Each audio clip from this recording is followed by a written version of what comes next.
Welcome to Lynn Cullen Live, talk radio without the static. Email your questions and comments to Lynn at pghcitypaper.com. And now your host, Lynn Cullen. Hey there, and welcome. And by the way, just a correction to that intro. Send your comments and questions to Lynn Cullen Show at gmail.com. Okay? Lynn Cullen Show at gmail.com. Aim to give. If you send it to the other, I will get it, but I'll get it in a slower fashion. Okay. Good morning to you. Yeah, it's another Monday. They keep coming around. I happened to be with some old friends yesterday that I worked at when I was first arrived in Pittsburgh, when I worked at WTAE television. And, we're a bunch of old farts now. And I was asking many of these old farts if they were still working, and it's just amazing how many are. And they're often working in, not full time, but they're working. And one said that I thought is so true of why those of us who are old still want to work. And it's not only because it does, if you enjoy your work, which I do, gives your life meaning. It also creates some structure, which some of us do better in. I have often said if I didn't have to do this show, I'd still be in bed right now. Yeah, I'd be lying on my back, reading, granted, but I wouldn't be up. And I wouldn't be talking. So, but he said that one of the reasons he loves still working is that he still has a weekend. He said, I can still look forward to the weekend. And it's funny how that is so imprinted in our heads during our workaday life. There's all those, Wednesday is over the hump day. Friday is, thank God it's Friday. Monday, as I already somewhat alluded to, you sort of Monday, you grouse. And so that work week that most of us have had does allow for that looking forward to these 2 days when you don't have to work. And when you're retired, when you have no set schedule, there is no weekend. Every day's the weekend. And I know it confused me a lot. And you sort of don't even know what day it is. And since I have stopped Monday through Friday and only am doing Monday through Thursday, I still get very mixed up on my now longer weekends. I always think Friday is Saturday and Saturday is Sunday. And I'm always stunned when I find out that I've got another day before Monday. It seems that ingrained somehow. Speaking of work, I was also I've been reading a lot about China lately, and I don't want to go there because, frankly, it scares the holy hell out of me. It does. The Chinese scare me. I'm not talking about the people of China. I'm talking about their government and their up-and-comingness and their hugeness and their scariness. I was reading, I think this morning, about the average work day in China is 9 a.m. to 9 p.m. That's what it is, guys. 9 a.m. to 9 p.m. And I think it's 6 days a week.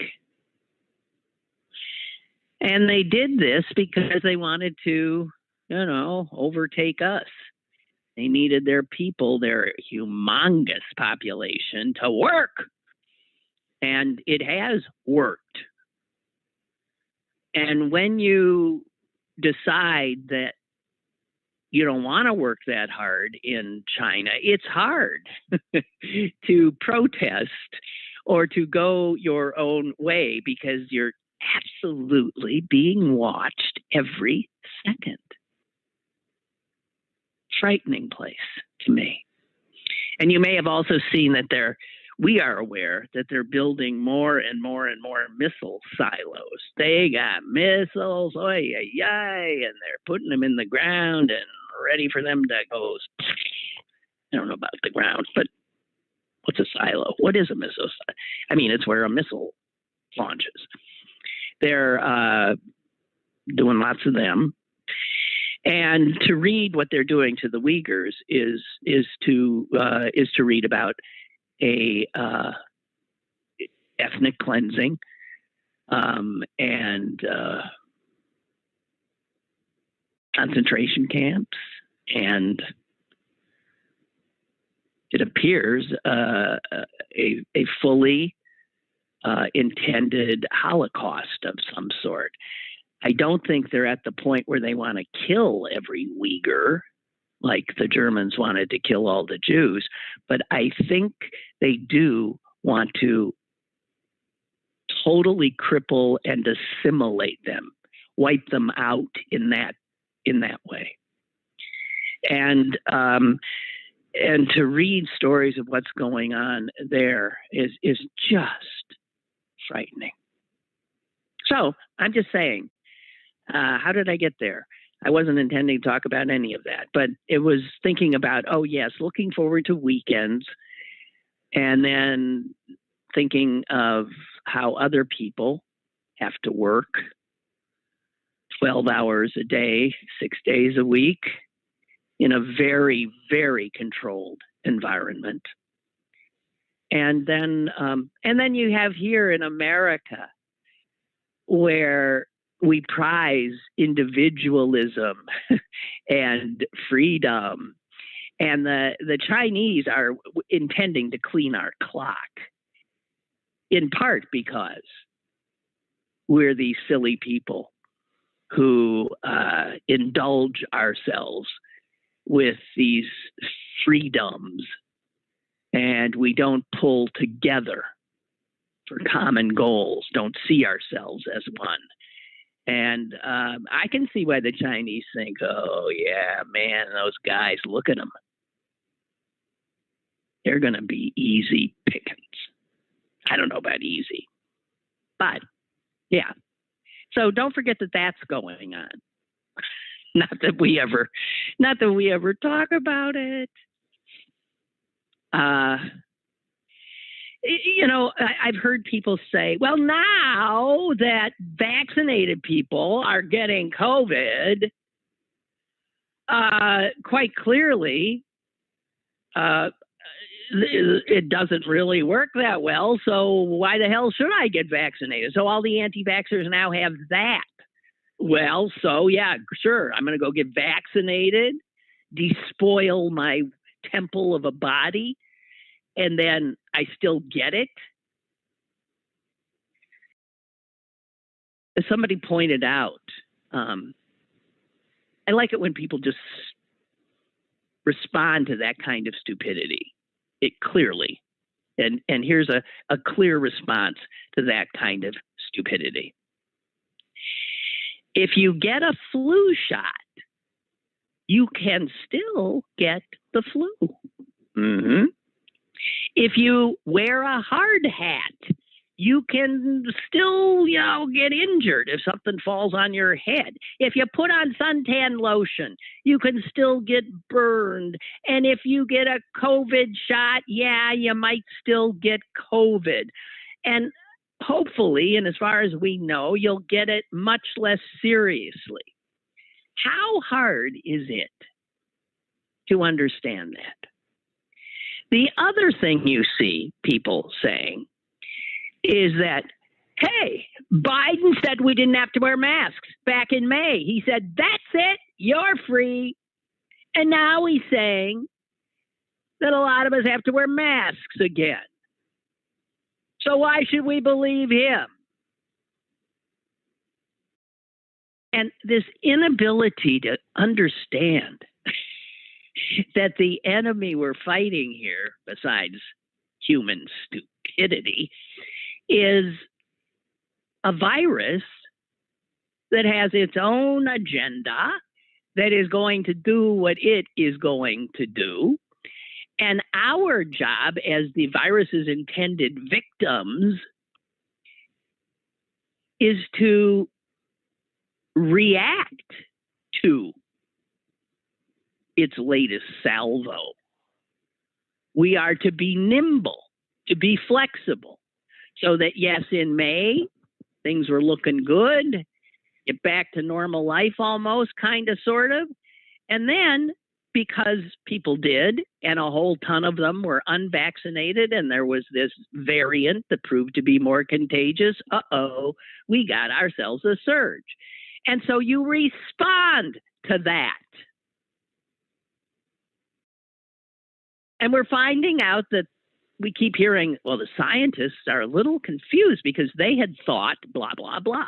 And there again, the anti-science folks go to town. Oh, we're supposed to put our trust in science. Well, here's the thing I saw today, and it bears repeating and taking in, okay? Especially for those of us who say, follow the science. Everyone needs to be reminded of this. Science is not the truth. Science is finding the truth. When science seemingly changes its opinion, it didn't lie to you. It learned more.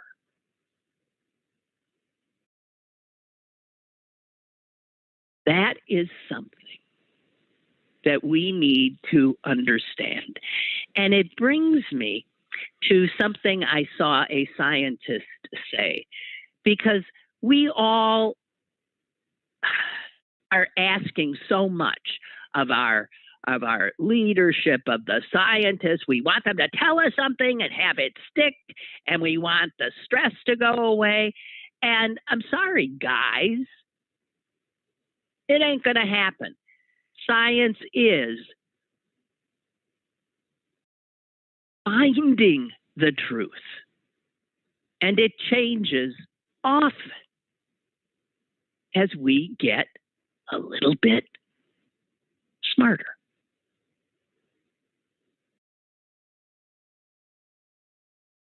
One scientist, when asked about these sort of anomalies, like, wait a minute, well, how come everybody expected this surge in the UK and it didn't happen and blah, blah, blah. And I mentioned this the other day and I said it was herd immunity. Well, I take that back. Nobody knows.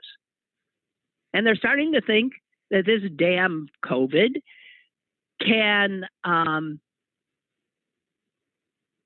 just sort of all of a sudden of its own accord fizzle. Say, okay, I'm not into this right now. You know, sort of like a forest fire will sometimes, you know, not jump the road to that other stand of trees. It'll just, who knows why, stop.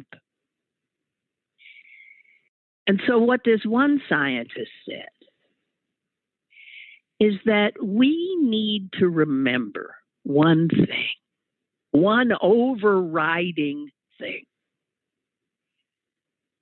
And that is, we need to remember to be humble. humble. Scientists are not gods. Humans are not gods, and we are learning as we go. The best of us are learning as we go. The worst of us think they know everything. And this scientist says, and he's an infectious disease specialist, and he's been battling viruses all his life. So he knows this, and he says we have ascribed far too much human authority over the virus. And that goes back to, but I'm masked, I'm socially distanced, I did this, I got a vaccine, and I still got COVID. Yeah, it's possible.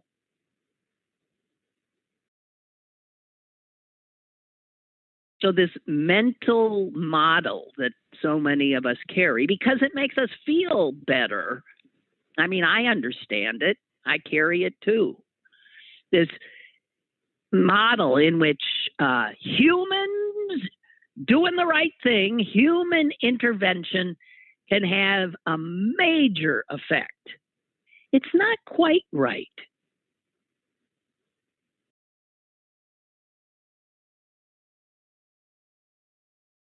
Human responses can make a difference. Human responses can reduce the spread of a virus. Everybody getting vaccinated will end the epidemic. We know that. And quite clearly, we see that that's not going to happen. So, given what the reality is, the recalcitrance and craziness of so many of our population, we have to understand that our actions can do just so much.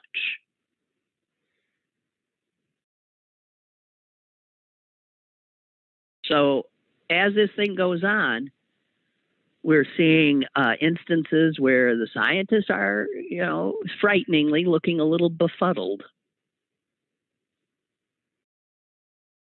They project a certain thing is going to happen and then it doesn't. Or they fail to see something and it does.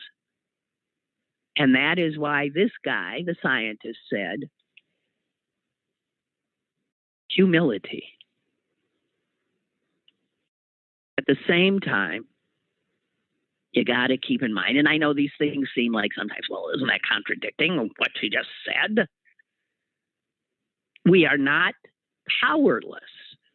We can and have to reduce risks, just as we've done with wearing seat belts and wearing helmets when we're on a bike and wearing hard hats and all of that. That's a risk reduction. It is not a free ticket that says you will not be harmed. We cannot eliminate all risk. We are not nearly in as much control as we think we are, and yet, because we're surrounded by idiots, we are, in fact, in less control than we could be. If every single person got vaccinated, we would have this thing finished. That we know. And that the science does tell us. And another thing I saw that two other things on this, and then I'm going to, I've got a few more things on virus stuff. Do you remember, by the way, the other day I was thinking COVID-19. Do you remember, we've sort of dropped the 19, as people say, they just say COVID. Do you remember what that means, what the name, how they got that name, COVID-19?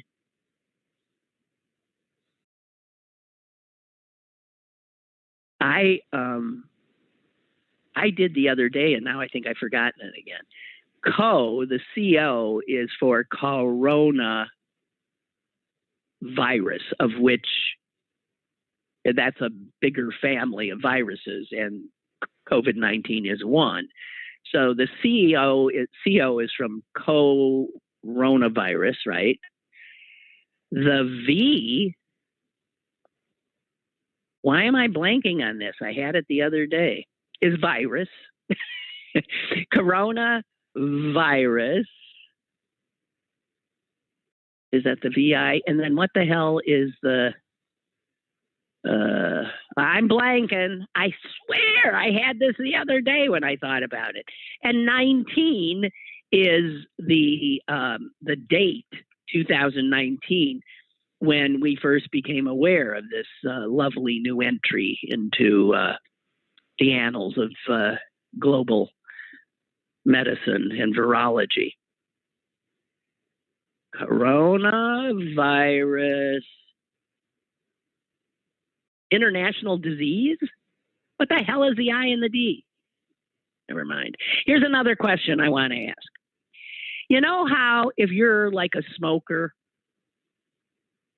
and your insurance company knows it, your rates are higher. I mean, it makes perfect sense for the insurer. As a smoker, that person's, we're going to end up paying out for that guy. Jack up his rates. So why aren't we seeing insurance companies, maybe it will happen, but not quickly enough, jacking up rates for people who won't get vaccinated? That might get a few people's attention. I mean, it's not a pre-existing condition. They're not being penalized for having some condition. But they are being reckless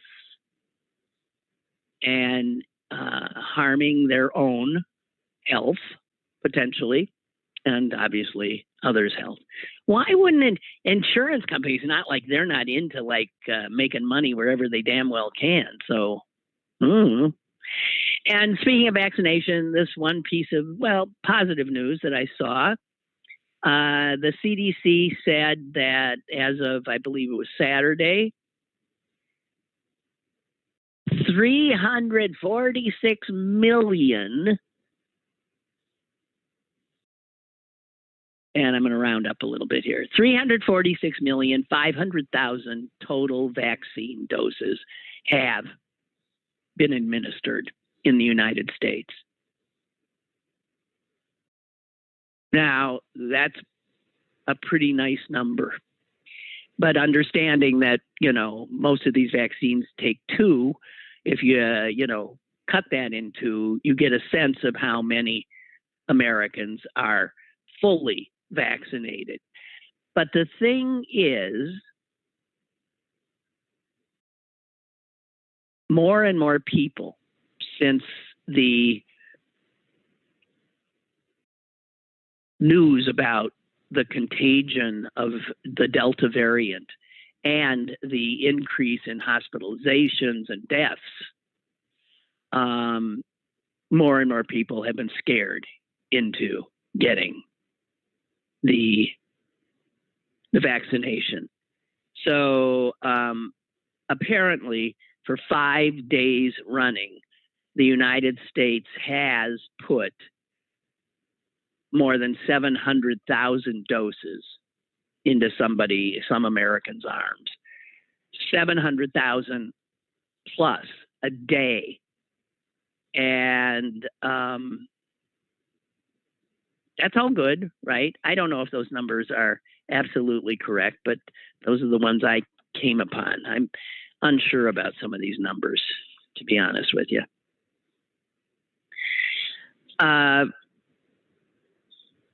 And just one other thing on this. There's a woman who wrote a piece, an op-ed. She's a mom. And her child was born with a life-threatening disorder.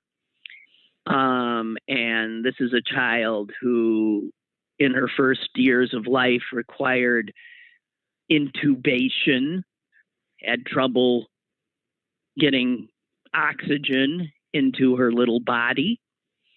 The child, I'm happy to report, is 3 years old now and seems to have survived and is healthy.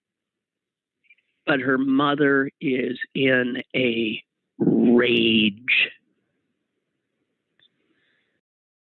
And she's enraged because of all the other parents who have children who are unvaccinated and cannot be yet, and many of whom have some kind of a condition that makes them more vulnerable. We are seeing with the Delta variant more children getting seriously ill. And so this woman is enraged because we needn't have come to this, given the fact that we've got vaccines, which are now, by the way, throwing out when people all over the world are begging for them because these stupid, privileged Americans turn their noses up at it. But she says this, and I just want to read her anger, and it because it mirrors mine. And she, like me, has gotten the pushback that, screaming at people, calling them stupid is not going to help. And I suppose, the psychology of that is true. So I'm not the person to kindly talk some unvaccinated person into getting a vaccine. I'm not. Don't have the poisonality for that. But I do have a right, like this woman has a right, to express my rage. Her name is Jessica Valenti. She says this: I'm furious that the physical and mental health of countless American children are at the mercy of the willfully ignorant and the irrationally fearful.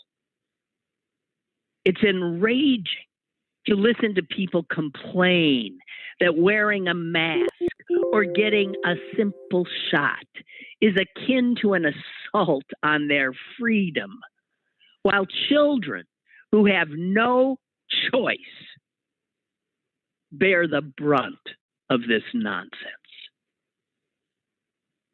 Most of all, she says, I'm tired of hearing about how my anger won't change hearts and minds, or that I need to respect other people's choices, even when those choices put others' health and lives at risk. This isn't a matter of simple disagreement or bipartisan bickering. Gross selfishness masked as American individualism is killing people, is killing our country and traumatizing our children. That's not intolerant or an overreaction. It's a fact. Anger is the very least we can do.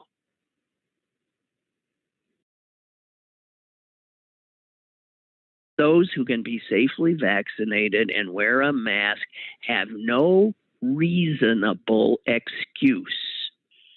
Either you are someone who cares about your neighbors and your community, or you're not.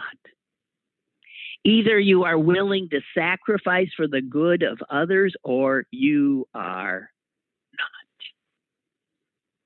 And it shouldn't take the thought of sick children to get you to do the right thing. Well, don't worry. It's not getting them to do the right thing. Killing old people didn't get them to do the right thing. Killing young people's not going to get them to do the right thing either.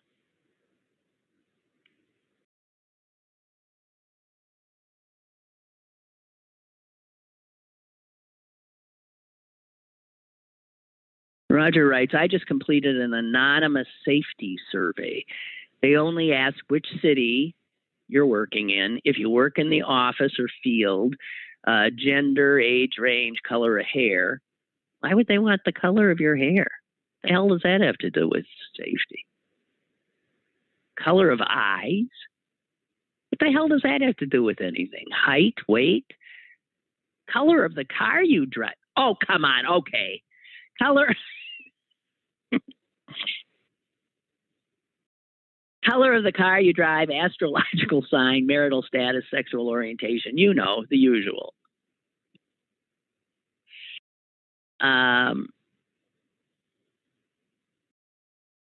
Okay.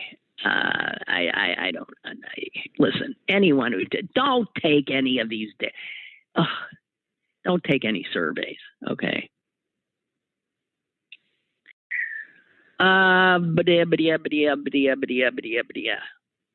Excuse me. That's me thinking.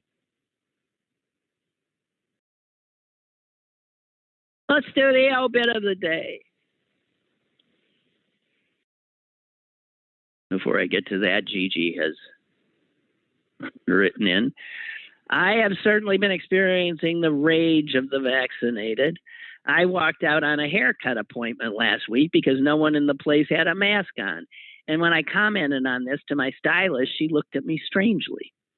I, of course, had a mask on. I asked her if she was vaccinated, and she said no. Jesus. So I walked out. I really don't know what it takes for people to do the right thing. Well,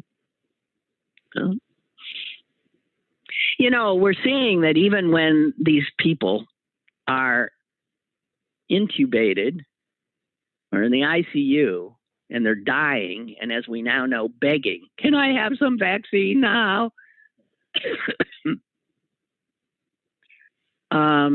There are others, and there are accounts from doctors. There are others who are dying of this, and they still refuse to believe it. They see people who are dying, who are refusing to believe that they have COVID because it's a hoax.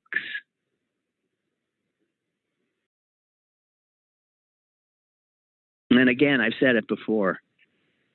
What we've learned about ourselves, and by ourselves I mean Homo sapiens, in these last few years, is disquieting, to say the least.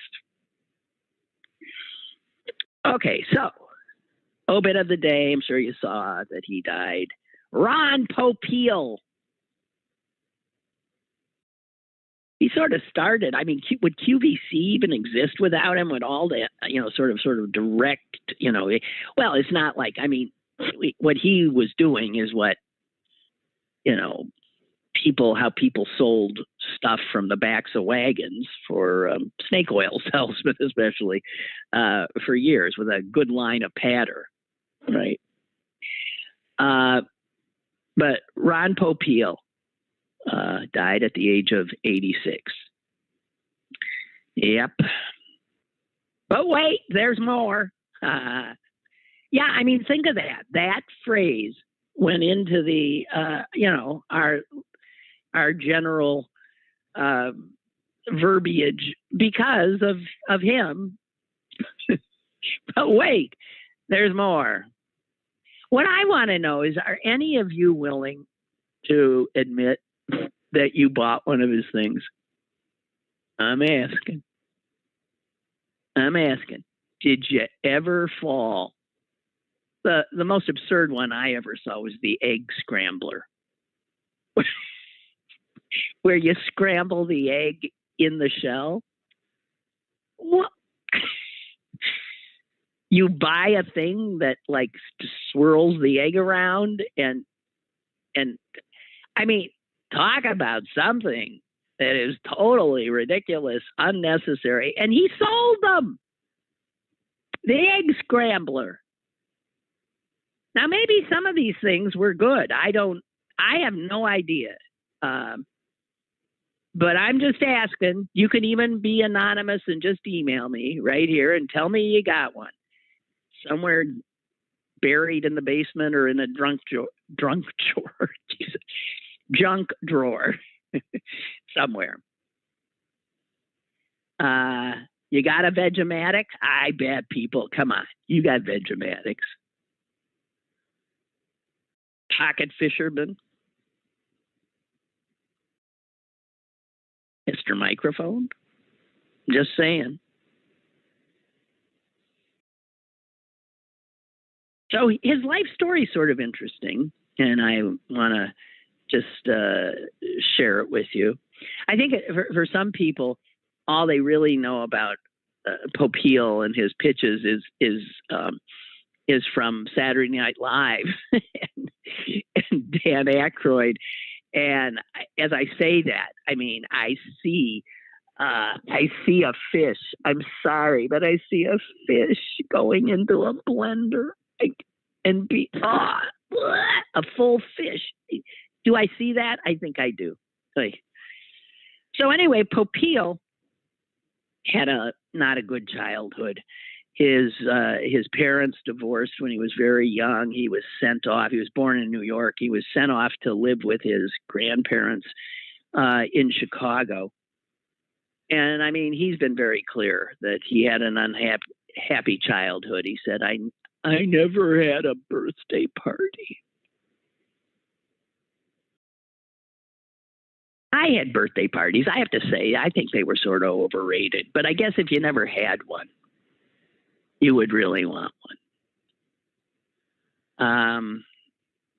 His dad is clearly where he got his career from, even though they weren't close.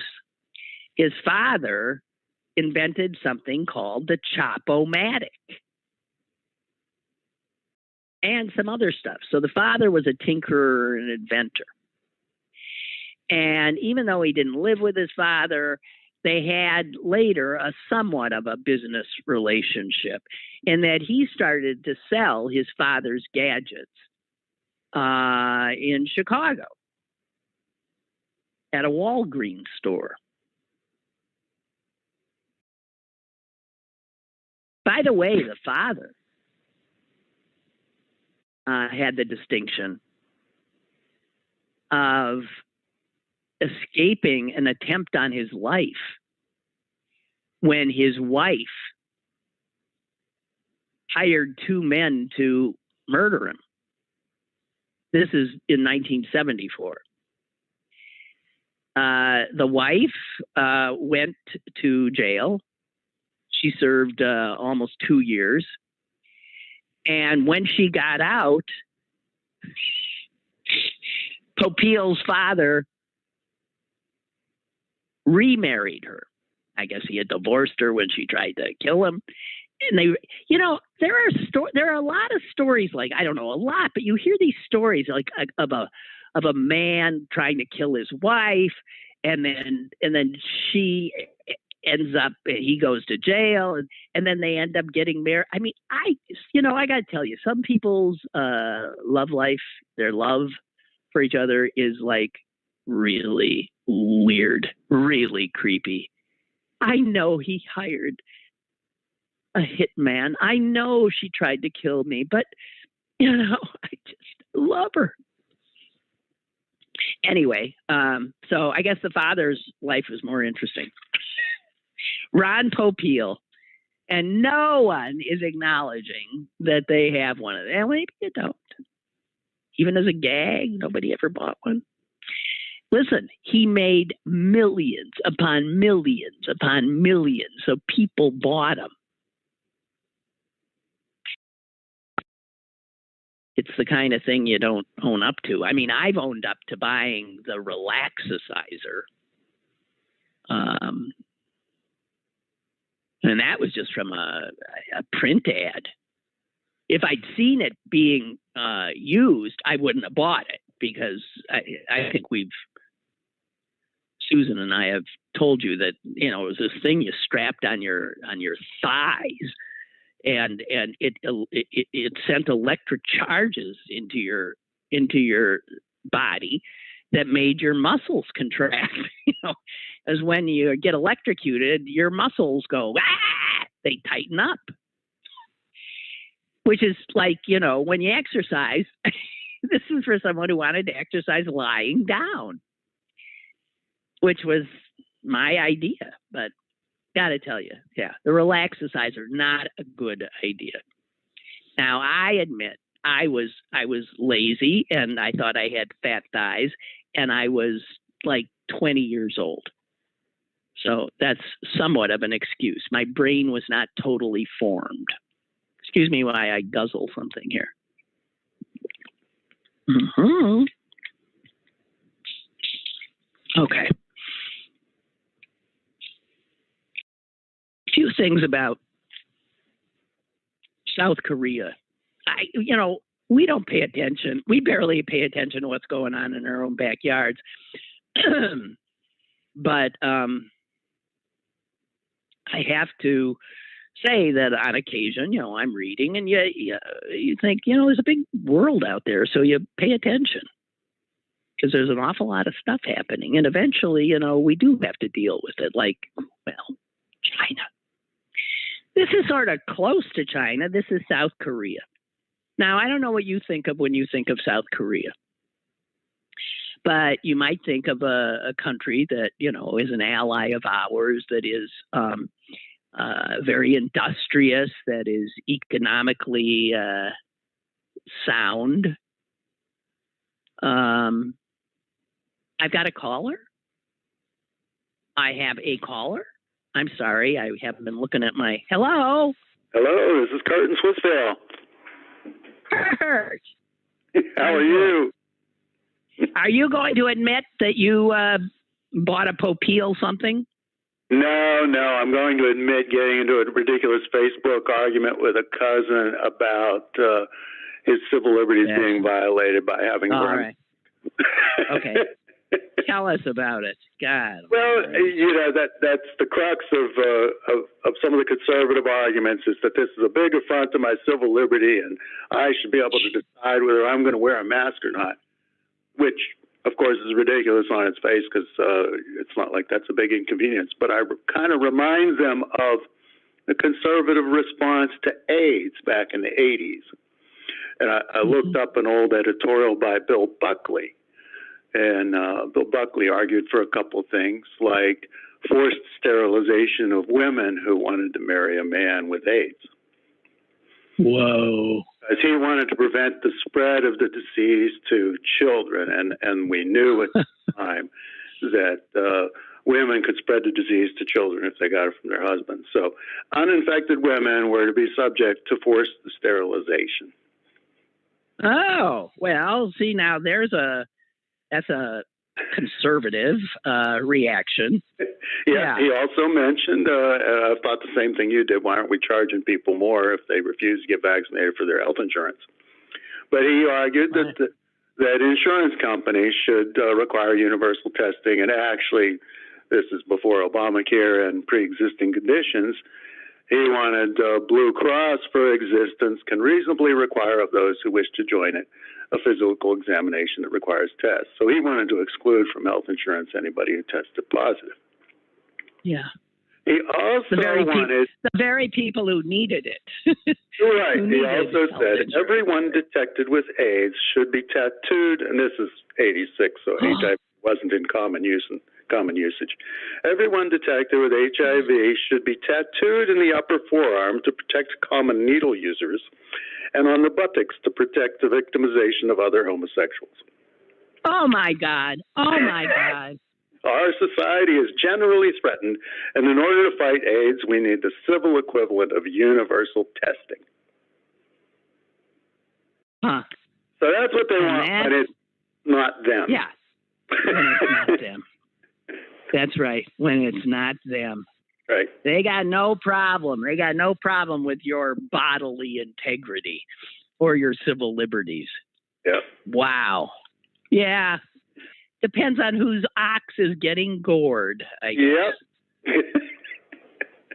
God almighty. Well, thanks for the, deep dive back into what conservatism used to be about.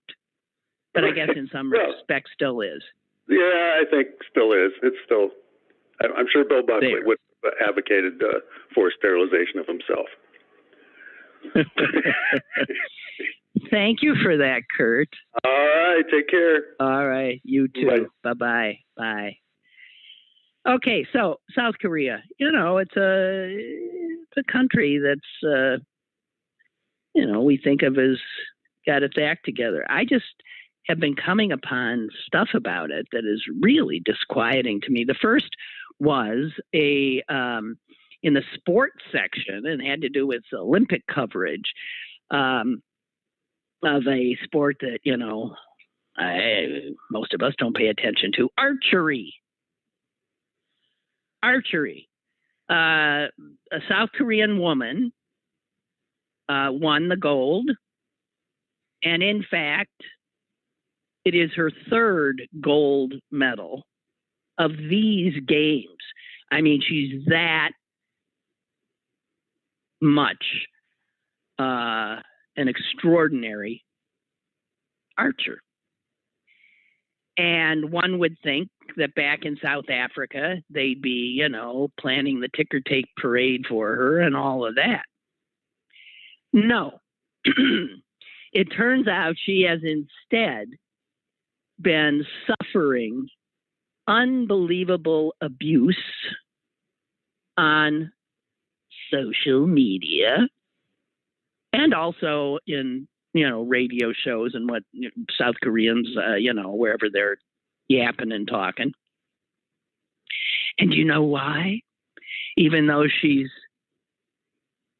given South Korea 3 gold medals, even, by the way, topped a 25-year-old record. Do you know why? Because she cut her hair short.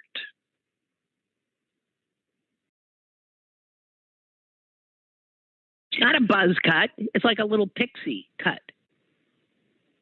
Looks great on her. She cut her hair. And she is being accused of being a feminist, which in South Korea is about as vile a thing as you can call anybody. Turns out some other female athletes representing South Korea who also cut their hair shorter have also been subjected to similar abuse during the games. Can you imagine? I suppose we can.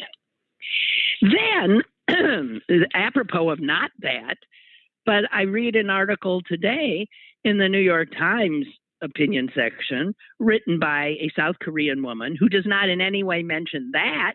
She probably had written it before. And she talks about the fact that a woman in South Korea who had created an ad for it's a camping company. And in the ad, there was a tent in a forest and a campfire. And then there's a hand about to grasp a sausage that was obviously being cooked on the campfire. And in reaching for the sausage, the hand, of course, has the thumb and index finger out. See? Yeah, right? Because you're going to grasp, because we got these opposable thumbs. When this ad saw the light of day, all hell broke loose because South Korean men thought that the index finger and the thumb were like the same symbol as something meaning small, right? When you say, oh, it's really small, you would do the same thing, right? Yeah. Turns out your finger and thumb can do more than one thing, mean more than one thing.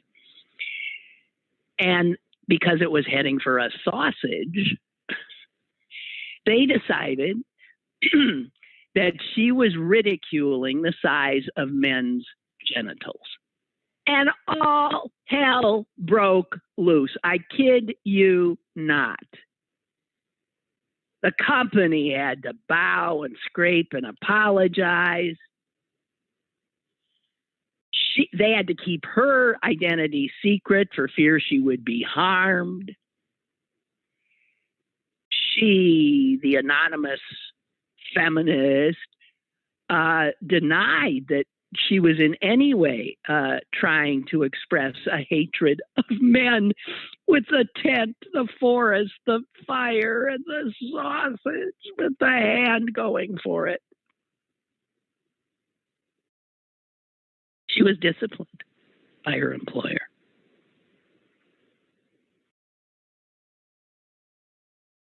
And it turns out that this is not the only case like that. My God in heaven, any depiction of fingers grabbing anything, a credit card, a coffee, even there's one with a COVID-19 vaccine where the hands were, those ads have created a hullabaloo because South Korean men, man, I can't even begin to imagine how fragile they are. Makes you think they might have like little penises. South Korea, it should be known, is consistently ranked as having the worst environment for working women in any supposedly industrialized society. And the unhappy thing is in looking at their politics, it is young men. It is young men who are every bit as misogynistic as the old. So it doesn't bode well for women. I mean, just imagine. I'm thinking of the archer again. You come home to your damn country with 3 friggin' gold medals, and all they want to talk about is you cut your hair. Oh, dear. Okay, I got lots of emails here I got to get to. Hang on. Thank you, Philomena. God bless you. Philomena owns up. I bought a Vegematic many years ago at a flea market. I actually used it for making French fries, but it was too bulky to store, so I got rid of it. Okay. Good for you. That's one. We got one honest person in the audience. Well, that's not true because I never bought one of them yet, but I own up to the Relaxicizer.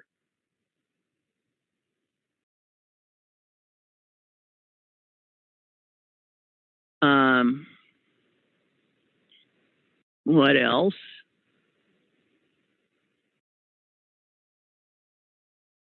Oh, okay. All right. Sorry, guys. You're sending me stuff that I got to read later. Okay. Wait a minute. Oh, we got another caller? I'm sorry. Sorry, Zach. I'm hello? Hello. Hello? Hello. Yes. Oh, I was going to say on the Olympics, personally, I don't know why we participate with China anyway, or any of those countries that are totally against human rights and anything. I don't know why the countries just don't ban them from have our own Olympics. Fuck them. That's what I say about them people. The whole communist bullshit and this shit they're doing right now on these different with these ships and all that. They're really you can't touch that because they're scary. They're scary. Idiots. But and I don't know if you saw this, but my neighbor tells me that he was reading or saw on TV. I don't know who it was as a pollster. I know the polls are not always right, but we find that out.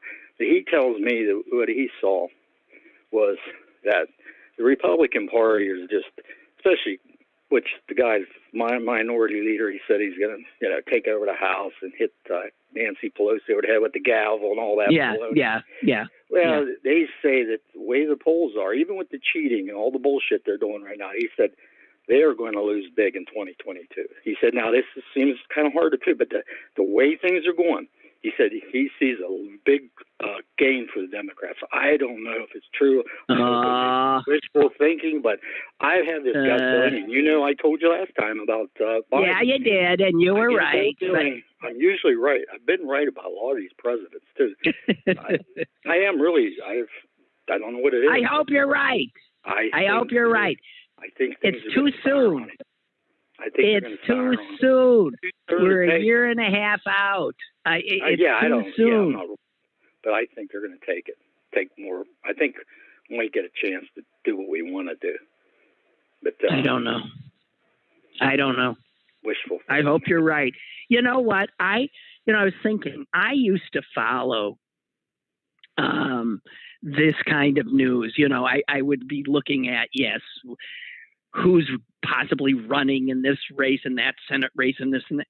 And I don't anymore because it just creates more anxiety and I don't need it. I also don't follow the day to day or even week to week goings on in the Congress. Like, will the infrastructure bill pass or will Joe Manchin this or Sinema that?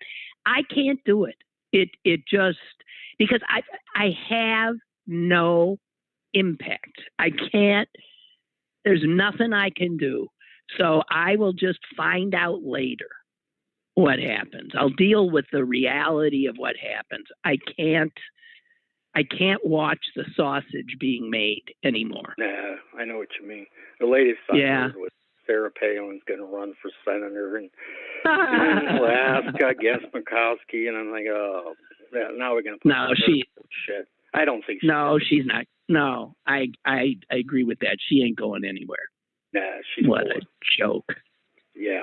All right, you. Well, right, I hope your neighbor's right. Bye. Bye-bye. Bye. Chuck writes, for those people who are not vaccinated, their hesitancy or outright refusal seems to come from some misplaced source of pride or even loyalty.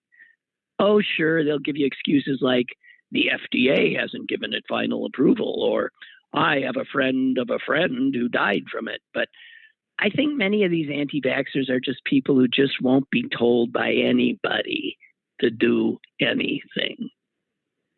These people live in a world of no rules. They do what they want and worry about the consequences later. Well, yeah, maybe. P.S. Thanks, Chuck. He said, I have one of Ron Popeil's pocket fishermen. Well, that was a nice little gizmo because, a fishing rod, is long. And the pocket fisherman folded up so you could stick it in your pocket. Who wouldn't want that? That is a true innovation.